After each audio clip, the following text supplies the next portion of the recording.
Hello, I'm Ron Miller, and I'm here at Optus Corporation in Toronto, and I'm going to be talking about RFID applied to gaming chips and the problems that have been experienced with RFID on gaming tables. And behind me, I've got two typical layouts. I've got blackjack, and I have mini back over here. So first I'm going to show you typical RFID, and we're talking HF RFID. 13.56 megahertz. So here is a little antenna that would be positioned underneath the betting zone. So the betting zones on blackjack for the players are here, here, and here.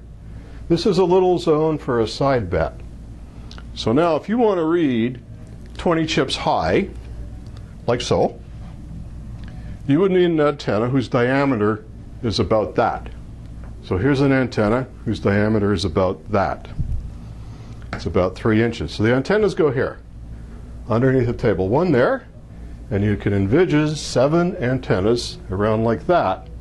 Now one of the problems you're going to have is if you put a stack of 20 chips over there, pump up the power so you can really read them, the field from the antenna slops out and picks up chips over here, chips over there, or side bets.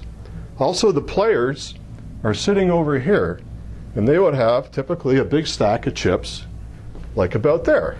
So you don't want to read these either. So the solution is, there are a couple of solutions, but the one that I've used is what I call jamming. So here's a jamming antenna. It's L-shaped, and it goes between the betting zones like this. And on the table there would be these jamming antennas, like so. The function of the jamming antenna is to produce a signal that prevents chips from being read. In the patent I call this lateral discrimination, but for short in this I can just call it jamming. There are various jamming antennas. This one is designed for mini back. It's concentric. There's a jamming loop in there, and the read loop is over there. So on the mini back, it would be used like so. And the reason you do this is you want to discriminate between the banker bets and the player bets. I don't know why you'd want to do that, but you can.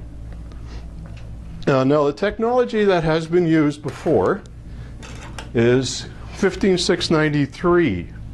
That's ASK modulation, otherwise known as 18000-3 mode 1.